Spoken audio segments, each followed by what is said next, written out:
E eu pego o meu fóssil, o pessoal faz uma datação lá, deu não sei quantos milhões de anos. Eu pego o meu fóssil, levo lá no meu espectrômetro de aceleração de massa e vamos medir. Se eu achar carbono 14 nesse meu fóssil, qual seria a idade máxima dele? 61 mil anos. Não tem como escapar disso. Vocês sabiam que o carbono 14 é um método que agora está sendo descreditado? Porque ele tem dado idades muito jovens para os fósseis. Porque o pessoal está começando a redatar. Então encontraram um negócio lá, tem esse fóssil aqui. Isso aqui foi datado com 1 milhão e não sei quantos mil anos, ou 108 milhões de anos, que é um exemplo. Leva o fóssil, coloca no espectrômetro, trabalha, tem carbono 14. Não, peraí, se tem carbono 14, ele não pode ter mais que 61 mil anos. Eu fiquei impressionado assim quando eu comecei a ler alguns artigos falando que o carbono 14 é um método que ainda as pessoas não entenderam exatamente como funciona. Pelo contrário, é o único método que você não precisa ter pressuposição nenhuma. Todos os outros você precisa assumir algumas coisas. O que você não precisa assumir nada é considerado, quer dizer, não precisa assumir nada não, só uma coisa precisa ser assumida, que a quantidade de carbono disponível na nossa atmosfera permanece a mesma. Carbono 14 tem permanecido a mesma durante toda a história do planeta. É a única pressuposição. Nós sabemos que isso não é verdade também, tá? Então é muito interessante quando nós entramos em toda essa questão dessa metodologia de datação. Tudo isso aí eu trabalho lá no capítulo 4, no capítulo 6. Vou pular um pouquinho, porque eu trago de todos os métodos ali. E algo que é muito interessante é que toda a metodologia está baseada nessas duas questões: permanência dos fenômenos, constância das condições. E nós sabemos que as duas são falsas. O que dizer de toda essa datação dos bilhões de anos? Altamente questionável, no mínimo. E o último capítulo que eu trato do livro é a questão justamente relacionada com o catastrofismo. Para muitas pessoas, quando nós pensamos em termos de catástrofes, as pessoas falam, não, mas catástrofe é algo assim que nós não observamos. Não, nós observamos, e o planeta Terra tem algumas delas. Essa é uma das crateras, talvez uma das mais conhecidas no nosso planeta. Na década de 90, nós estudamos aquele pequeno cometa Schumacher-Levar, que quebrou em 23 fragmentos e todos eles caíram no planeta Júpiter. Inclusive, uma das pequenas marcas que ficou na atmosfera do planeta, aquela ali, daria para colocarmos aproximadamente 4 planetas Terra ali dentro. Só para ter uma ideia do tamanho da cicatriz da pancada, do impacto. Quando nós estudamos esses impactos, tem muitas coisas que são muito interessantes, porque nós encontramos isso não só aqui no planeta Terra, nós encontramos em Marte, por exemplo, um dos robozinhos que está em Marte está estudando essa cratera, a Vitória. A Lua está cheia de crateras, vocês estão habituados a ver isso. O planeta Terra tem muitas delas.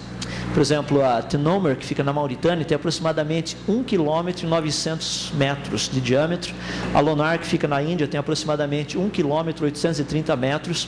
A Beringer, que foi aquela que eu mostrei logo no início, tem cerca de 1,2 km. Ou seja, nós temos uma grande quantidade dessas crateras aqui e fora. Quando nós pensamos em termos dessas crateras, algo que é fascinante é termos comparativos. Essa é uma cratera feita por uma bomba atômica. E essa é um pouquinho diferente. Foi um teste feito, uma bomba de 100 quilotons, a uma profundidade de aproximadamente 194 metros. Produziu uma cratera de 390 metros de diâmetro, 97 metros e meio de profundidade, e deslocou aproximadamente 200 milhões de toneladas de solo. Isso aí foi um teste feito na cratera Sedan, feita no NTS. É muito interessante o tamanho do buraco feito. Agora, isso aí são só 400 metros. Nós temos crateras no nosso planeta de aproximadamente 2 quilômetros de diâmetro. Se aquela lá da Yucatán for uma cratera, aquilo lá teria 150 quilômetros de diâmetro. E tem uma outra na África do Sul, que se for uma cratera também chegaria a ter 300 quilômetros de diâmetro. Dá para ter uma ideia? O tamanho de uma bomba de 100 quilotons, o que faria o equivalente em termos de quilotons liberados quando você tem um impacto feito por um corpo celeste que bate na gente. Ou seja, falar de catastrofismo é algo que a gente tem que fazer. Que o planeta Terra já passou por isso? Já. Agora, eu fico fascinado porque nós estudamos, tem várias áreas de catastrofismo, tem questão não só essa do que vem de fora, tem do que acontece aqui embaixo, a questão vulcânica, alguns aspectos que alteram a vida no planeta, questão da liberação de gases, questão de penetração, inclusive, de luz solar através da nossa atmosfera, devido à quantidade de sedimentos, pequenas partículas que ficam na nossa atmosfera jogadas por vulcões e coisas assim. Deixe-me resumir tudo isso. Sei que vocês estão com fome e o meu pescoço está começando, já estava incomodando quando eu cheguei, agora nem está incomodando mais, está me deixando quase maluco aqui. Professor Eduardo, só para ajudar o pessoal a ficar mais calmo, o refeitório está nos esperando. Ótimo. Já está avisado, fiquem calmos, tranquilos. Vai instalar uma comidinha gostosa só para nós, tá? Ok? Para que eles não esperem muito, vamos andar rapidinho aqui, deixa eu só colocar a parte principal que eu gostaria desse contexto. A questão do estudo do catastrofismo é algo importante. Eu fico assim impressionado com isso, porque quando nós pensamos dentro dessa área, Darwin, mais uma vez, disse algo muito interessante. No seu livro, na página 74, ele diz assim: contudo, num longo espaço de tempo, as forças são balanceadas tão gentilmente que a face da natureza permanece uniforme por longos períodos de tempo, embora seguramente a mais simples futilidade dá a vitória a um organismo sobre o outro. Todavia, a nossa ignorância, olha que interessante, todavia, a nossa ignorância é tão profunda e tão alta a nossa presunção, que nos maravilhamos quando ouvimos da extinção de um organismo.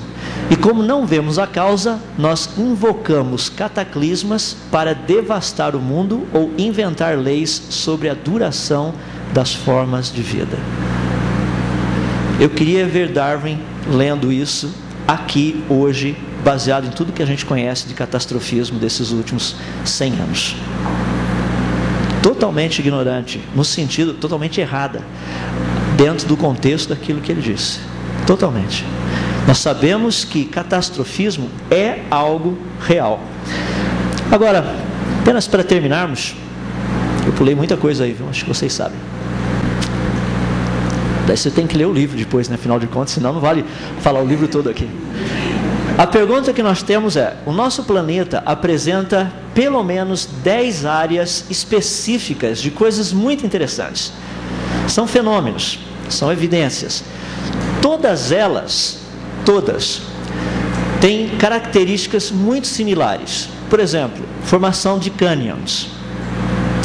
A dorsal meso-oceânica, aquela cadeia de montanhas no fundo dos oceanos. As plataformas oceânicas e o talude continental. Por que nas praias você começa, vai devagarzinho, vai descendo a praia e de repente, tchum, cai de uma vez?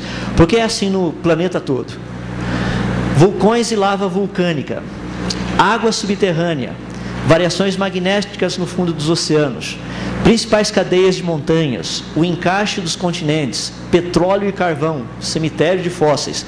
Tem 10 áreas. O que eu procuro colocar no finalzinho do livro, dentro da área de catastrofismo, é que essas 10 áreas encontram-se literalmente conectadas. Elas estão. Existe um evento que é um evento muito interessante e que muitas pessoas ficam questionando a respeito dele, que é justamente a ideia de um dilúvio global. Eu não estou aqui para defender o dilúvio, apenas para comentar. Um dilúvio teria produzido essas 10 características. Um dilúvio só. Se o dilúvio não aconteceu, então nós teremos que encontrar situações nas quais todas elas teriam aparecido. Agora, qual o alvo principal então? Isso é um pouquinho do que todo o material que tem dentro do livro.